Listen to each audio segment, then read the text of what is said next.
This is the Angel Clark Show. Welcome back to the Angel Clark Show. It is Thursday. It's the Liberty Train. Choo-choo. I have on the line with me Brian Hagan. And you can catch him Fajita Funtime Radio. You can also hear him on the Corey Moore Show, which can be heard every Friday night on LRN.FM, one of the networks that carries the Angel Clark Show. And Brian, I'd like to thank you for sticking around. I want to switch gears a little bit because I said something to you while no one else could hear us that I guess is something that you had not considered before. And this is something that I've talked about a few times on my show. And this is the way that technology is going to change the world. You see, I have this faith in 3D printers. I have this faith in technology, actually. Without technology, my life would be completely different. I don't even know what I would be doing. But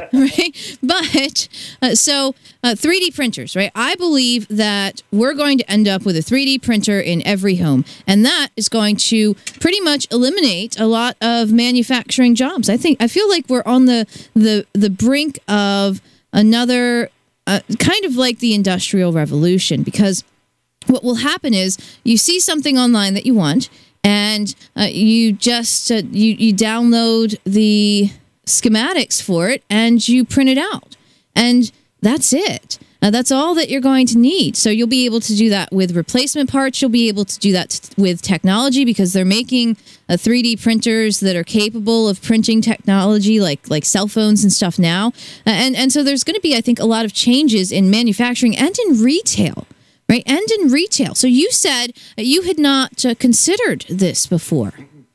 No, I had not, but I'll tell you what, it makes all the more sense.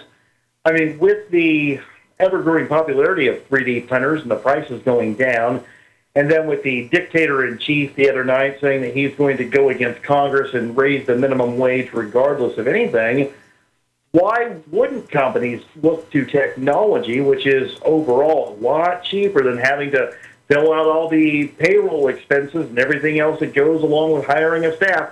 Why wouldn't they do that instead? You're right, Angel, you're brilliant. I think you've got your fingers right on the pulse of the future.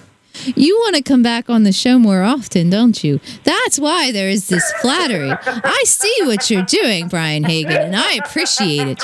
Thank you. You're very welcome. Don't worry, it won't stop. But no, I do mean it. I do think that you always have a lot of insight and forward-looking thinking, about where life is going, where society is going.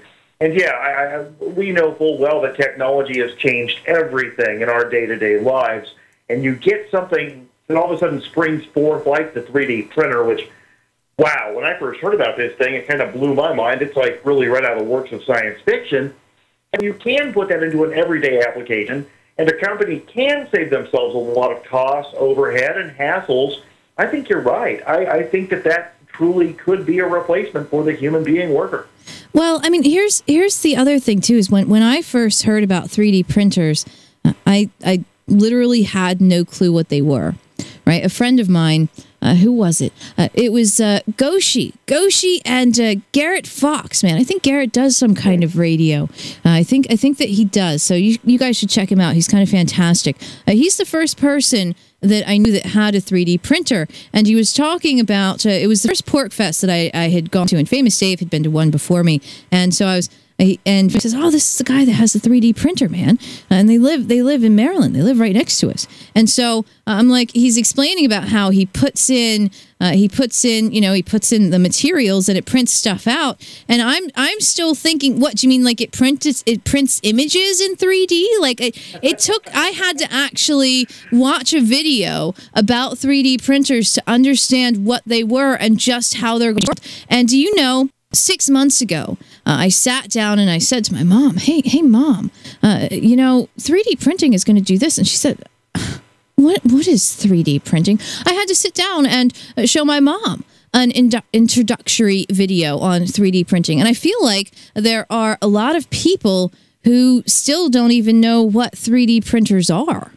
Well, you're right. And when I first heard about them, I thought exactly like you did. I thought it printed images in 3D. And I don't think you're alone in this, because I know I can certainly speak for myself. and people who are even further removed from watching, technology develop, they have no idea what the 3D printer is. I've talked to friends of mine who've never even heard of the technology, didn't even know it existed. But yeah, for me to understand it, I had to watch a video too, and I was still kind of dumbfounded over how something like this can work. Then I hear they printed a gun with a 3D printer, and it just absolutely blew my mind, thinking, what world am I living in? To watch this type of technology actually advance and become a reality. Yeah, I've sat down and explained to members of my family just what 3D printing is going to do. And I think I'm actually going to try and take the time to write an article about it as well, because I think a lot of people aren't quite grasping it yet. So like I explained to my little brother, I said, look, man, look. And you'd think that he would know this because he's 25, man. His finger's supposed to be on the pulse, right? It's supposed to be on the pulse. But no, he didn't really know what 3D printers were. And I said, well, you know that you can print a gun, right? Like, so you can get a 3D printer and you can print a gun with it. What? Like a gun that works? Yeah, man. And you know that they're working on printing organs now, right? Like 3D printing organs. And you know that they're working on 3D printing homes, and they're working on printing cell phones. I mean, they're working on printing all of these things. And within the next 10 years, they're going to be printing them, and they're going to have a 3D printer in every home. You see, the reason why I had this discussion with my little brother is he's got a kid, and his child just turned 1. And I was explaining to him, I was like, look, man, they have these programs, right? These little like games that you can have for your kids, and it teaches them how to do coding on computers. So you can start them at like 5 years old, and they can learn how to do code on computers, which he's going to need. He's going to need this kind of information, so you can start him on it very young, and that way he'll understand it and he'll grasp it, and he'll be ready for the future. And my brother actually said to me, I don't want him to use computers. I want him to be outside all the time. And I was like, well, I mean, that's cool and all, but I think he's gonna have access to computers when he goes to school. He's like, yeah, I mean, he can use those, but I don't want him to have a computer. I don't want him to learn these things. I'll tell you something. I babysat that kid for like 4 hours. Right? Just this weekend. And I'm terrified of kids, right? So I was terrified of babysitting him. I thought I was going to break him. But so he's got this video that he likes to watch on YouTube. It's some gummy bear video. It's the lamest thing in the world. Some pop song about gummy bears. It's the worst thing ever, right? But he loves it. So I've got this thing playing on my computer to shut him up because he's teething, so he's screaming. Within 5 minutes, this kid had figured out how to fast forward the video to the part that he likes, how to rewind it and play it again, and how to pause it and start it. He's 1 year old, man. He's 1. Yeah, it's amazing. I've watched friends of mine who have children, they've given them their iPhones or an iPad or whatever, and I can't believe it. These kids can't. They're like 1, 2, 3 years old, and they're just zipping through this stuff. They didn't read the instruction manual. No one really showed them how to use it. It's just intuitive inside these children on technology. Look, I didn't even know you could fast forward a YouTube video. Like, I didn't even know that. But somehow this kid figured it out. All right, we have to step away for just a moment. The Angel Clark Show will return. Classic.